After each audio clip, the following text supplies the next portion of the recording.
Mula nung gawin akong kardinal ni Pope Francis,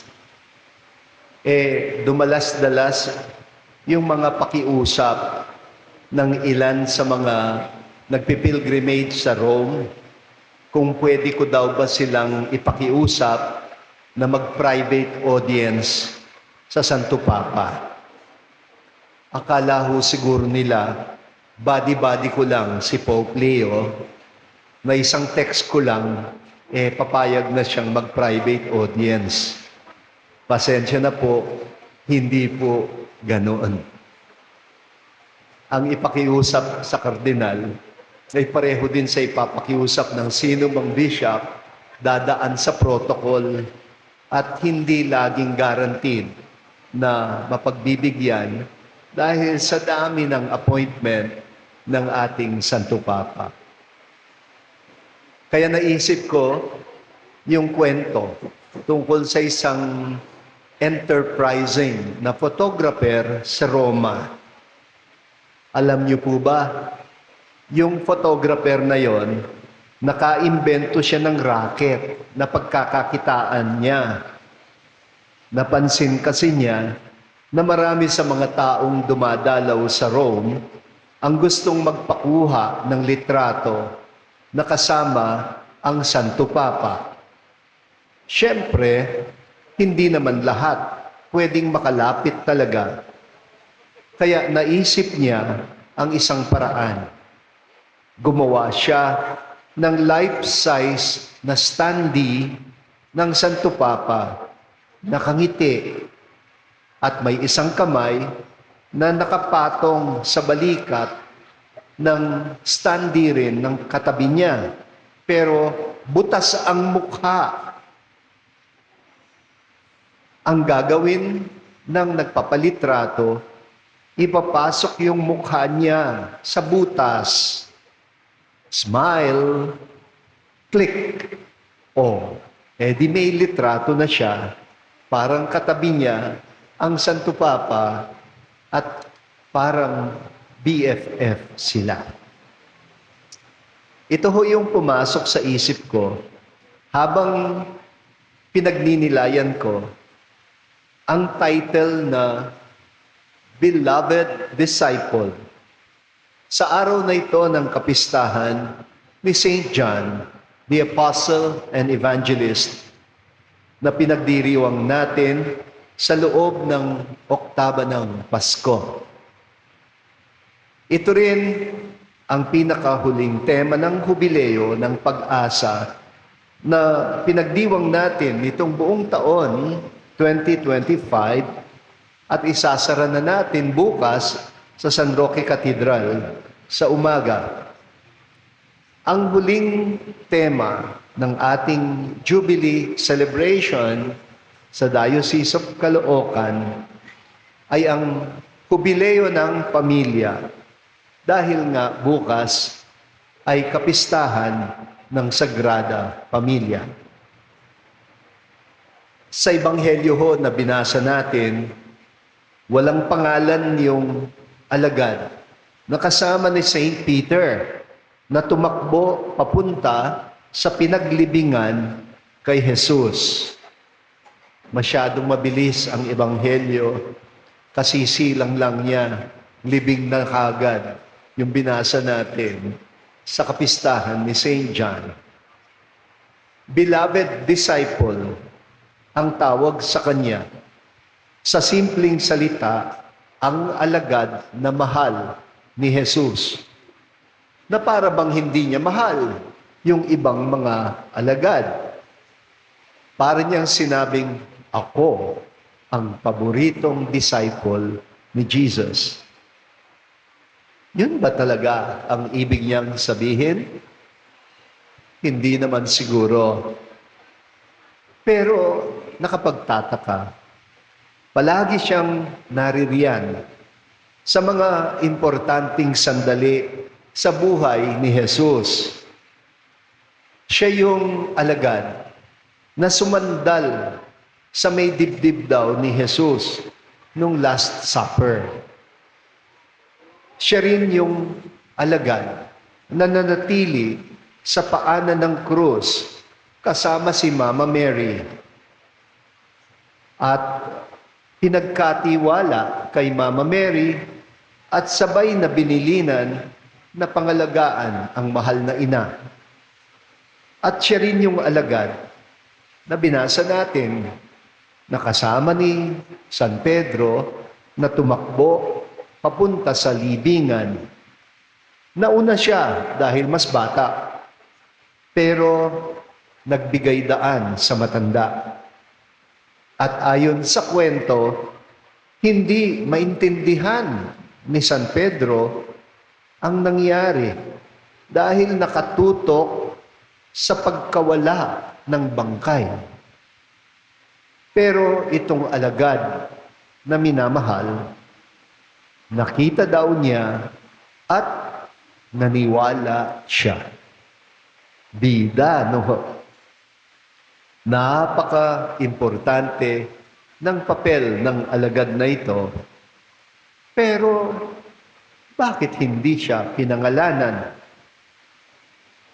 Obvious ho sa akin na sinadya ito ng autor o ng manunulat na walang iba kundi si San Juan mismo, kapatid ni Santiago at anak ni Zebedeo, bunso sa 12 apostol. Parang standee ang dating ng karakter na ito ng beloved disciple. Hindi lang BFF ng Santo Papa, kundi BFF ng Panginoon. Pero hindi mukha niya ang nilagay, kundi butas, puwang, isang bukas na espasyo na pwedeng maging tayo kung lalagay tayo sa lugar niya. Parang sinasabi ni St. John, huwag mo lang basahin ang kwento. Pumasok ka sa kwento. Isingit mo ang sarili mo rito. Be a participant, not a spectator. Ang titulong Beloved Disciple ay hindi lang tungkol kay St. John. Ginawa itong isang paanyaya ng apostol. Paanyaya na makita natin ang sarili bilang mga alagad na minamahal ni Jesus. Di ba? Minsan nasabi niya sa John chapter 15, I no longer call you servants. Hindi ko na kayo tinatawag na alipin, sapagkat hindi alam ng alipin ang ginagawa ng kanyang amo. Sa halip, kaibigan ang tawag ko sa inyo. Kaibigan, yan ang alagad.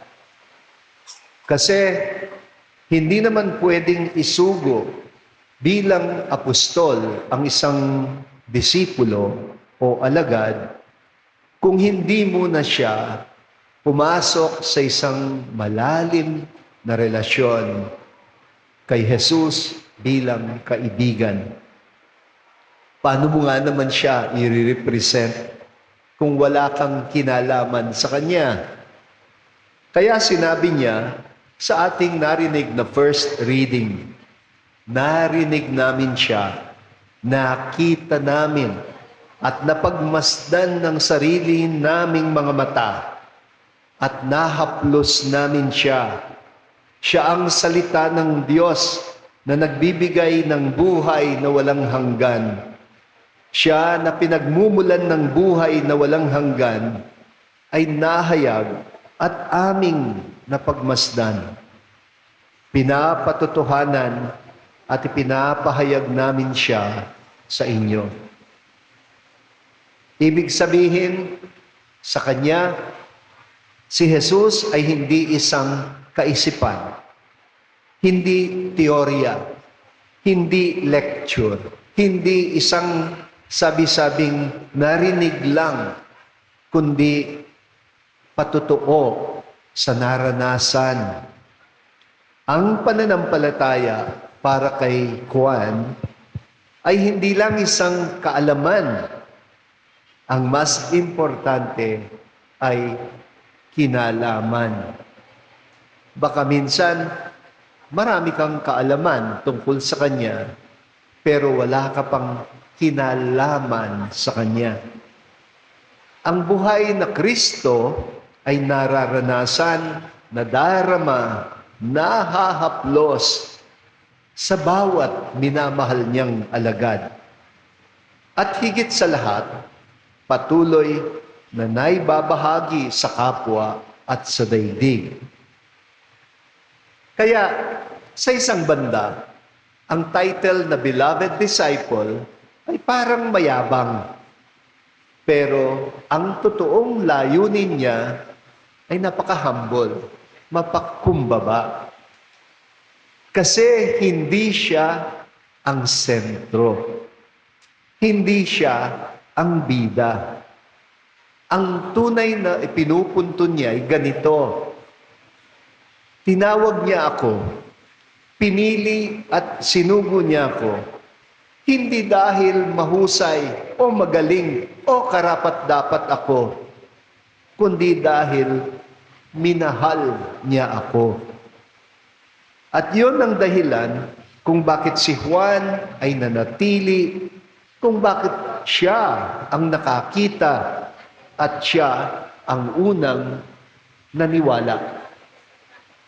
Ngayon ho, iugnay natin ito sa ating huling tema ng Hubileo bago natin isara ang taon 2025, ang Jubilee of Families, Hubileo ng mga pamilya. Ang pamilya ay ang unang lugar kung saan natututunan ang pananampalataya. Hindi ho sa katikista, sa pamilya, sa patotoo ng mga taong unang nagmahal sa atin. Hindi naman tayo matututong magmahal kung hindi tayo minahal. Bago pa matuto ang bata na magdasal, natututo na siyang makakita ng kalinga, malasakit, at pag-ibig. Makakita ng pagpupuno, pag-unawa, at pagpapatawad. Makakita ng pagtityaga, pagsusumikap, at pagbubunyagi. At makakita ng pananampalatayang isinasabuhay. Sa ganitong paraan, may mga problema din. Bawat pamilya ay tinatawag na maging mga alagad na mahal, beloved disciple. Wala naman hong pamilyang perpekto. At wala namang pamilyang hindi nagkakaproblema. Bigyan niyo ako ng halimbawang ng pamilyang hindi kailanman nagkaproblema. Sasabihin ko sa inyo, peke ang pamilyang yon. Lahat ng mga pamilya dumaranas ng tampuhan, ng pagkapagod sa isa't isa. Lahat ng pamilya minsan nagkakasugatan, pero nananatili, nagdadamayan, nagkakapit-bisig, nagpapatuloy sa sama-samang paglalakbay. At kapag may naliligaw, hindi iniiwanan. Kaya pinagdiriwang natin ito sa loob ng oktaba ng Pasko. Dahil ang Pasko ay hindi lang tungkol sa pagsilang ni Jesus. Ito'y tungkol sa pakikipisan ng Diyos sa pamilyang tao. Anak ni Jose at Maria. Anak ng Diyos. Dahil sa pagpapakumbaba, pagpapakumbaba ng Diyos na naging anak ng tao, ay naitataas niya ang ating pagkatao sa pagiging mga kabilang o kaanib sa pamilya ng Diyos. Mga kapatid, sa araw na ito, itutok natin ang ating paningin sa banal na pamilya, sa banal na mag-anak sa Belen. Naglakbay sa dilim at panganib, lumikas katulad ng maraming mga migranteng napapadpad sa malalayong lugar bilang mga dayuhan dahil sa iba't ibang mga dahilan, giyera, gutom, kalamidad, at iba pang mga pagsubok, pero nananatiling bukas sa kalooban ng Diyos. Ganoon din po ang beloved disciple. Larawan siya ng taong marunong manatili kahit na mahirap, marunong tumingin sa kawalan at maniwala pa rin, marunong magtiwala kahit hindi pa malinaw ang lahat. Sa Ebanghelyong narinig natin, simple lang ang sinabi, nakita niya at naniwala siya. Hindi ho sinabing naintindihan niya. Nakita niya. Hindi sinabing lumiwanag ang lahat sa kanya, kundi naniwala siya. Ganyan ang pananampalataya sa pamilya. Hindi naman laging malinaw. Hindi naman laging madali. Pero patuloy. Sana makita ho natin ang mga sarili natin sa Sagrada Pamilya na walang matuluyan kundi ang sabsaban sa Belen. Isang sitwasyong aba, ngunit sinikatan ng tala, binantayan ng mga anghel, at dinamayan ng maralitang mga pastol. Sa araw na ito, ipahayag natin, tayo ang mga alagad na minamahal ni Jesus. Tayo ang mga kaibigan ng anak ni Maria at Jose. At tayo'y tinawag na maging kabahagi ng pamilyang tao na sabay na pamilya ng Diyos. Iniwan ni San Juan ang butas, ang puwang sa kwento. Hindi naman dahil kulang ang kwento, kundi dahil tayo ay inaanyayahan niya na pumasok sa kwento at gumanap bilang participants, kabahagi ng history of salvation, kasaysayan ng kaligtasan. Mga kapatid, ang alagad na mahal ni Jesus ay parang salamin. Ang banal na pamilya ay isang imbitasyon, isang paanyaya. At ang sinasabi ng Diyos sa ating mga pamilya ngayon ay ito,